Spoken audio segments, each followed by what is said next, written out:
Olá, pessoal! Nesta última aula, vamos gerar e analisar os resultados, além de ver o que acontece quando implementamos contatos imperfeitos entre as superfícies.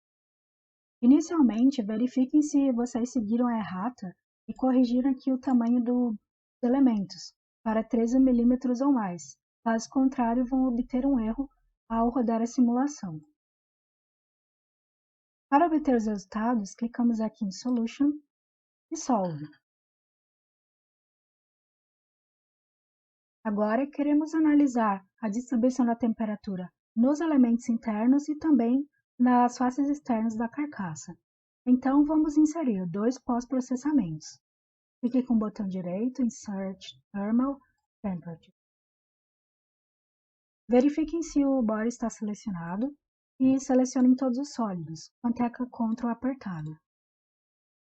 Deem Apply e vamos renomear aqui como temperatura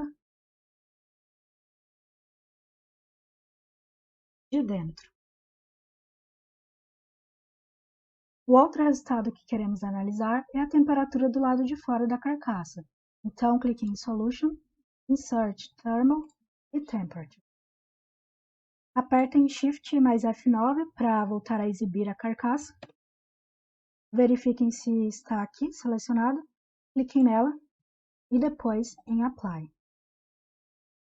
Renomeie aqui para temperatura de fora.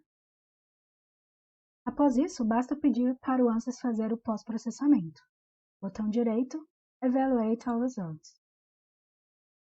Como vocês viram, foi bem mais rápido que o cálculo da solução. Na distribuição interna de temperatura, observem que, de fato, a CPU é o elemento que produz mais calor e trabalha sob maior temperatura. Nesse caso, os valores máximos obtidos foram 72, aqui na CPU. Vocês também podem ver esse resultado na forma de animação.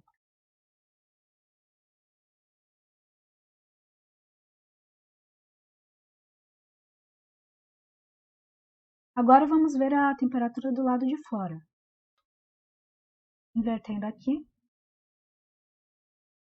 podemos ver que, de fato, do lado de fora a temperatura aumenta mais nas regiões próximas à bateria e também à CPU. Novamente, também podemos ver esse resultado na forma de uma animação.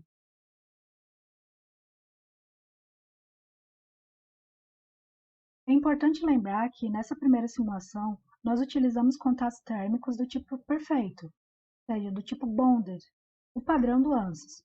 Mas o que aconteceria se, ao invés de contatos do tipo bonded, nós tivéssemos utilizado contatos imperfeitos, que aumentam a resistência de contato térmico?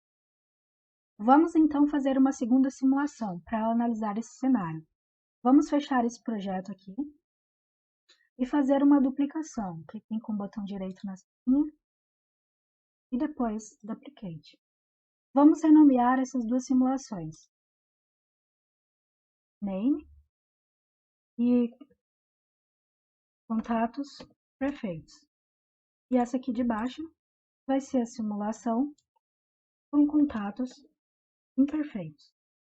Nesse momento é bom salvar o projeto para não perderem o que já fizeram agora, caso aconteça algum problema. E vamos então alterar o modelo da nossa segunda simulação. Então aqui no nosso segundo modelo, vamos alterar os contatos. Selecionem um contato referente aos elementos internos e à carcaça. Esse aqui. Ali embaixo, procurem a propriedade Thermal Conductance e selecionem Manual. Após isso, insiram o valor de 10. E vamos rodar a simulação de novo para ver o que acontece.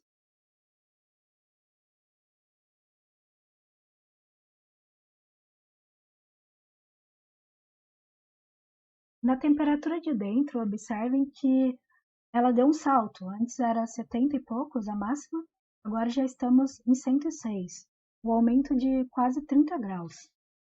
Da mesma forma, podemos observar um aumento geral na temperatura do lado de fora. Mas por que isso aconteceu?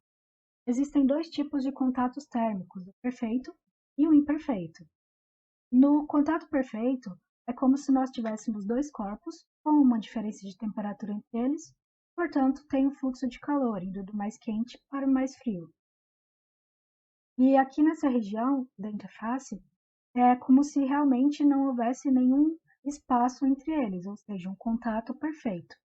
Nesse caso, a temperatura nessa região de interface ela é igual para os dois corpos, apenas há uma variação de inclinação, mas a temperatura é a mesma. E esse é o padrão do ANSYS, o padrão Bonded. Por outro lado, no caso de uma simulação com contato imperfeito, vamos ter uma região aqui sem material entre os dois corpos. A consequência disso é que o fluxo que antes vinha daqui para cá, quando chega nessa região, ele meio que trava, ele não consegue passar com tanta facilidade assim para o outro lado. Ou seja, essa região aqui apresenta uma alta resistência térmica, ou em outras palavras, uma baixa condutância térmica. Graficamente, o que acontece é o seguinte, como o fluxo não consegue passar com facilidade para cá, o calor nessa região não é muito bem dissipado. Então, a temperatura que antes terminava aqui, agora vai terminar aqui. E nessa interface, nós também vamos verificar uma queda abrupta de temperatura, devido a essa região sem material. Portanto, na região da interface entre os corpos, as temperaturas vão ser diferentes. De um lado, nós vamos ter uma temperatura maior e do outro, uma temperatura menor.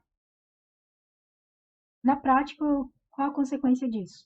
Bom, no primeiro caso do contato perfeito, se a gente for analisar a temperatura média, digamos assim, do corpo A, ela tinha esse valor aqui, certo? Bem no meio dessa reta. Já no caso do contato imperfeito, devido a esse acréscimo aqui, a temperatura média do corpo A subiu, porque agora ela está aqui. Ou seja, a temperatura do corpo A tende a subir, caso a interface entre ele e outro corpo seja do tipo imperfeita. Esse é o caso, por exemplo, da simulação, onde acabamos de utilizar o seguinte valor para a condutância térmica. Lá utilizamos 10, aqui está em milímetros, mas o valor é o mesmo. Ou seja, uma interface, um contato, com baixíssima condutância térmica, o que prejudica a dissipação do calor. E apenas como curiosidade, esse então é o motivo de utilizarmos a famosa pasta térmica entre componentes eletrônicos dentro de um computador, pois a pasta térmica possui como vantagem melhorar o contato entre uma superfície e outra, diminuindo assim a resistência térmica, ou seja, aumentando a condutância térmica de contato.